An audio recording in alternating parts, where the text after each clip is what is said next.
अब देखिए, जैसे एक क्वेश्चन कह रहा है मुझे, कहता है जी, देखो, now understand, now this question tells you what it says कि भाई एक रिएक्शन है, ठीक है। उस रिएक्शन के लिए for a certain chemical reaction delta H का वैल्यू है 150 किलो जूल और डेल्टा एस का वैल्यू है 10 joule per kelvin at 300 kelvin. ऐसा क्वेश्चन कहता है the value of delta G would be, what does the question say? The question says the value of delta G would be. Question क्या कहता है? Value of delta G would be, कि value of delta G would B कितनी value होगी। सही है। और ये चेक भी करो कि whether the reaction would be possible और नॉट। ठीक है, ये भी चेक करो कि क्या वो रिएक्शन पॉसिबल होगा या नहीं होगा।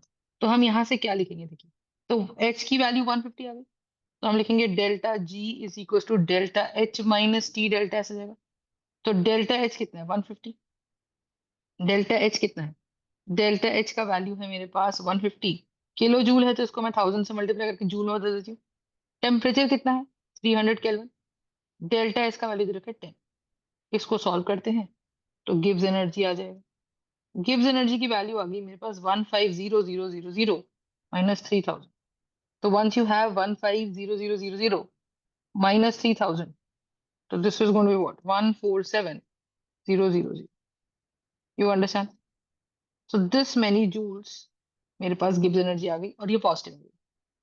पॉजिटिव गिव्स एनर्जी को मैं किलो जूल में बदलूं तो आ जाएगा 147 किलो जूल्स। तो अगर ये वाली वैल्यू मेरी 147 किलो जूल्स है, तो इसका क्या मतलब है कि ये मेरी गिब्स एनर्जी की वैल्यू है। सही बात है। और जब ये मेरी गिब्स एनर्जी की वैल्यू है, तो आप खुद सोच के देखो कि दिस वैल्यू इज पॉजिटिव। तो पॉजिटिव तो गिब्स एनर्जी आ गई, पर हम कहेंगे कि this reaction shall be non spontaneous, मतलब ये रिएक्शन पॉसिबल ही नहीं है, या बहुत ज्यादा एनर्जी इसको देनी पड़ रही है। ठीक है। तो अगर मैं आपसे पूछूं कि बताओ ये रिएक्शन स्पॉन्टेनियस है कि नॉन स्पॉन्टेनियस, तो आप बोलोगे कि this reaction is non spontaneous, क्योंकि इसका गिब्स एनर्जी का वैल्यू कैसा आ गया है? पॉजिटिव आ गया है। ठीक बात है। एक और चीज देखते हैं। जैसे कि मेरे पास एक क्वेश्चन और बनेगा, तो हमें कैसे पता चलेगा कि कोई रिएक्शन स्पॉन्टेनियस है या नहीं? We will have to look at the value of delta G.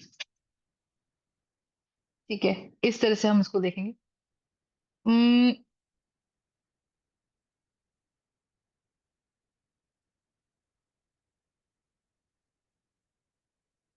ठीक है। एक क्वेश्चन स्टेट फंक्शन और पाथ फंक्शन में बहुत बार आता है, तो आप ये याद रखिएगा कि क्यू और W are the only path functions that we have. ठीक है। Q and W are the only path functions that we have. ठीक है, हमारे पास क्यू और डब्ल्यू सिर्फ ओनली पाथ फंक्शंस है। लेकिन क्यू प्लस डब्ल्यू जो है वो डेल्टा यू है, और वो मेरा इंटरनल एनर्जी होता है, वो मेरा स्टेट फंक्शन होता है। ठीक है, वो मेरा स्टेट फंक्शन होता है। कंसेप्ट समझ में आ रहा है कि नहीं आ रहा है, बताइए। तो हम जब यहाँ पे बात करते हैं किसकी? डेल्टा यू की, that would be the state function. Concept clear है? तो आपको ये चीज समझ आनी चाहिए कि delta U would be what? This would be the state function and Q plus W would be delta U. ठीक है, Q plus W would be the delta U. ठीक है जी, तो ये कंसेप्ट समझ आना चाहिए। This is going to be internal energy. तो आपको ये याद रखना है, पहले बात तो सवाल ऑप्शन देके बोलेगा कि बताओ इनमें से कौन सा स्टेट फंक्शन है, कौन सा पाथ फंक्शन है। तो हम ये याद रख लेंगे क्यू प्लस डब्ल्यू, क्यू और डब्ल्यू अकेले अकेले पाथ फंक्शन है, ये पाथ पे डिपेंड करते हैं। लेकिन इनका जो सम है वो इंटरनल एनर्जी है और वो पाथ पे डिपेंड नहीं करता। उसके अलावा और कोई भी वेरिएबल आ जाए थर्मोडायनेमिक्स में, वो सब स्टेट फंक्शंस की कैटेगरी में होते हैं। ठीक है, so they all come under the category of state functions. Concept समझ में आया या नहीं, बताइए। ठीक है, तो ये चीज अपने को बहुत अच्छे से समझ में यहाँ पर आनी चाहिए। नेक्स्ट हमारे पास में एक टाइप का क्वेश्चन और आ जाता है। नेक्स्ट इसमें हमारे पास एक टाइप का क्वेश्चन और आ जाता है। तो डेल्टा एच दे देंगे, डेल्टा एच दे देंगे, and they would ask you to calculate the Gibbs energy. ठीक है, एक फॉर्मूला होता है, देखिएगा। क्वेश्चन कहता है delta G is equal to delta G naught is equal to minus 2.303 R T log K C. ये फॉर्मूले से हम क्या करते हैं? हम गिब्स एनर्जी और इक्विलिब्रियम कांस्टेंट को लिंक कर देते हैं। ठीक है, तो इससे हम इसको इक्विलिब्रियम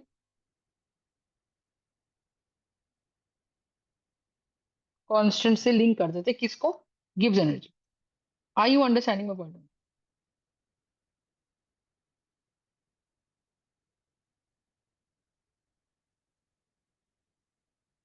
आर यू अंडरस्टैंडिंग? तो दिस इज गिब्स एनर्जी। ठीक है, अब कहानी क्या है ध्यान से देखो। This is going to be delta G naught which is going to be minus 2.303 R T log K C. अब देखो सर, क्वेश्चन क्या कहता है, ये फॉर्मूला बहुत इंपॉर्टेंट है। ठीक है, हमने क्वेश्चन निकाला, हमें बोला गया, क्वेश्चन कहता है calculate the equilibrium constant for the reaction given below at 400 kelvin. ठीक है, for the reaction given below at 400 kelvin.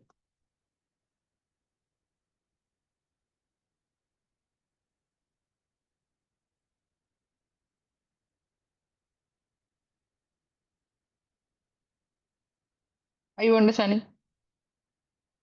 अब कहानी क्या है? देखो, तो क्वेश्चन कहते हैं delta naught H naught is going to be 77.2 kilo joule per mole और delta S naught here is going to be 122 joule kelvin inverse mole inverse.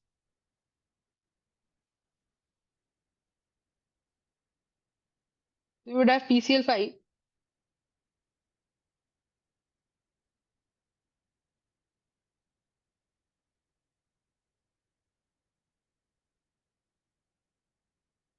Yes or no?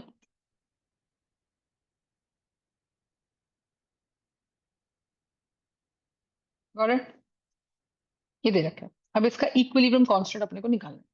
सबसे पहले काम करते हैं, 400 केल्विन की बात कर रहे हैं। ठीक है, तो 400 केल्विन से नीचे की बात कर रहा है, पर हम क्या ऑप्शन नहीं है, टेम्परेचर में 400 केल्विन ही डालना पड़ेगा। तो हम क्या करेंगे, हम लिखेंगे formula delta G is equal to delta H minus T delta S. Delta G क्या है? डेल्टा जी है अपने पास, निकालना है। डेल्टा एच अपने को दे रखा है 77.2 टाइम्स 1000। टी कितना है? टी कितना है? 400। और डेल्टा एस कितना है? 122। ये जूल्स में है, ये किलो जूल में। तो गिब्स एनर्जी की वैल्यू कितनी मुझे बताइए। This is going to be 77.2 times 1000 से मल्टीप्लाई करा तो ये बन जाएगा 77200 minus 400 times 122। So this is going to be 48800। सही है, तो हमारे पास कितना आ जाएगा 77200 माइनस 48800। तो ये गिब्स एनर्जी की जो वैल्यू आएगी मेरे पास,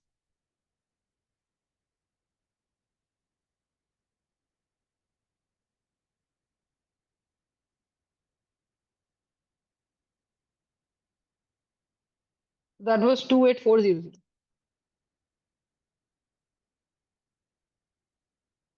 यस और no? And when that was 28400 joules, ये गिब्स एनर्जी की वैल्यू आ गई पॉजिटिव। बहुत बढ़िया बात है। अब क्वेश्चन में डालो।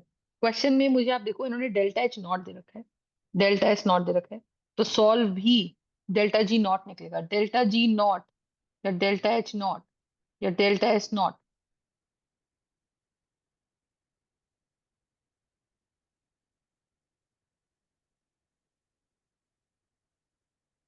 ऐसा। Got it?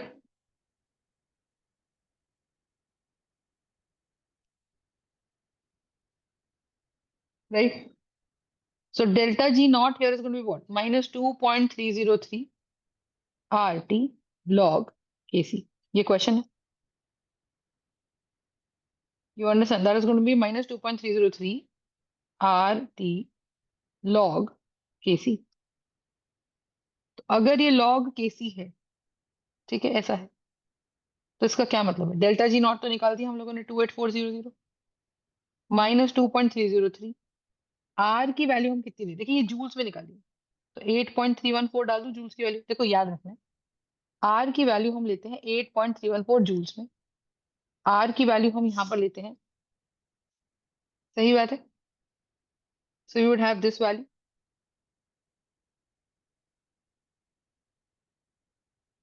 ठीक है।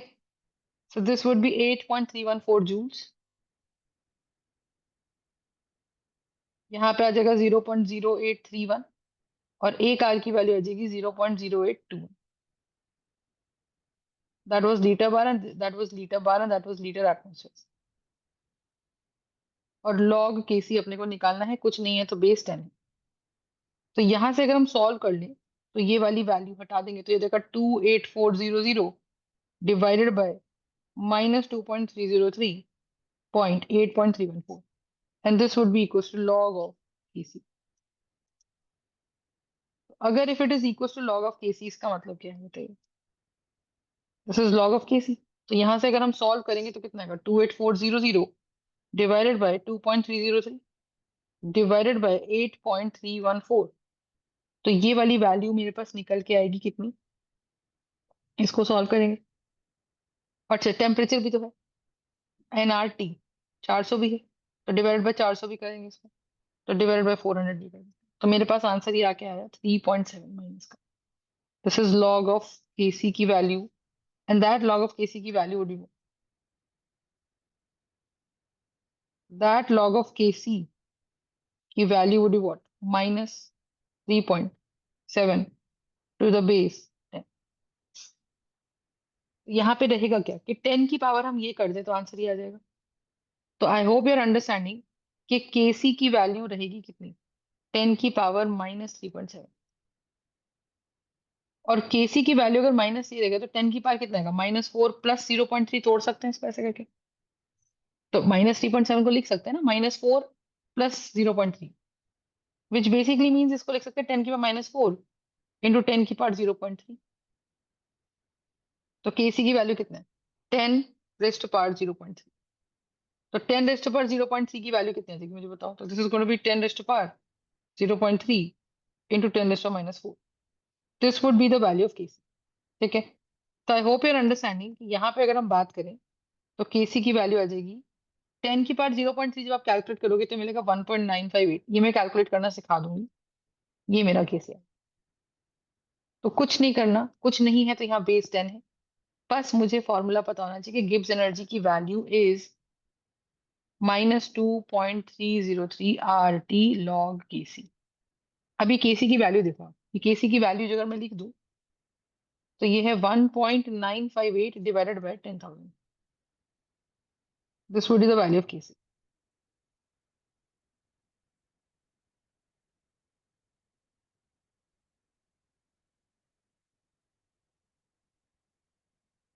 एंड इफ वी हैव 1.958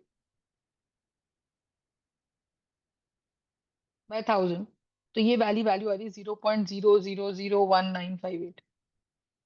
ये वाली केसी की वैल्यू, तो ये वाली वैल्यू लेस देन 1 आ गई ना, ठीक है। तो ये याद रखना है अपने को कि ये वाली वैल्यू जो आएगी वो लेस देन 1 आएगी। क्यों? क्योंकि गिब्स एनर्जी पॉजिटिव है और फॉर्मूले में नेगेटिव। तो यहां से जब आप पूरे को सॉल्व करोगे तो आपका डेल लॉग केसी का वैल्यू नेगेटिव आएगा, ठीक है। तो ये याद रखना है कि इफ लॉग केसी का वैल्यू नेगेटिव है, मतलब लेस देन 0 है, दिस वुड इम्प्लाई कि लॉग ऑफ केसी का वैल्यू इज नेगेटिव, ठीक है। और अगर लॉग ऑफ केसी का वैल्यू नेगेटिव है, इसका मतलब कितना है मुझे बताइए, कि अगर लॉग ऑफ केसी का वैल्यू नेगेटिव है, ठीक है, अगर लॉग ऑफ केसी का वैल्यू नेगेटिव है, तो केसी की वैल्यू जो है अपने पास, केसी की वैल्यू जो है, ठीक है, वो लेस देन 1 आएगी, मतलब 0.001 समथिंग हो जाएगी। तो that value would be, KC would be less then,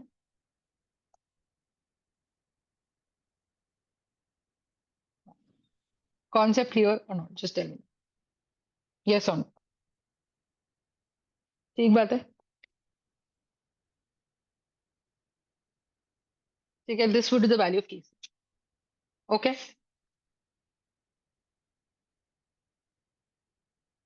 अब नेक्स्ट देखते हैं। नेक्स्ट हमारे पास सीन क्या है, ठीक है, इस तरह से। तो आपको ये चीज समझनी है कि अगर गिब्स एनर्जी की वैल्यू मेरे पास मान लो सॉल्व करके रखे, मान लो लॉग ऑफ केसी ऐसे आ जाता, मान लो सॉल्व करते करते लॉग ऑफ केसी की वैल्यू 3 आ जाती, पॉजिटिव आ जाती, तो आप केसी क्या लिखते हैं? आप लिखते KC would here by be 10⁻³ KC here would be what 10⁻3। सही बात है। तो यहाँ से लॉग ऑफ केसी की वैल्यू कितनी आ जाती है अपने पास? यहाँ से लॉग ऑफ केसी की वैल्यू आ जाती है 3। आया ना? तो अगर यहाँ से लॉग ऑफ केसी की वैल्यू 3 आ जाती,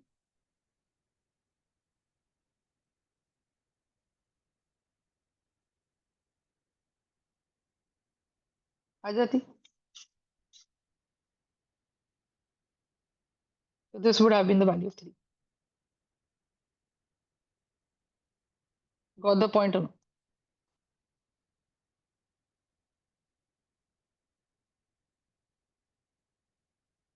ठीक है,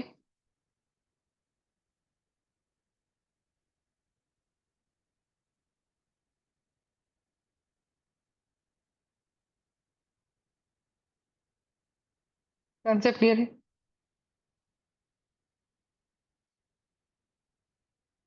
ये आ जाएगा। तो हमें यही याद रखना है कि अगर सॉल्व करते करते देखो यहाँ से कि मैम फॉर्मूले में क्या है, delta G not here is going to be -2.303 R T log of KC.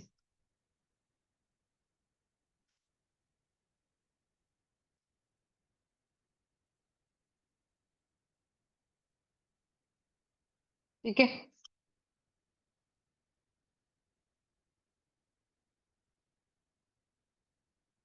so it is going to be -2.303 RT log KC.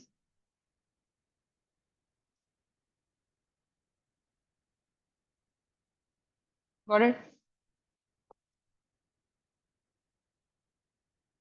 That is a point.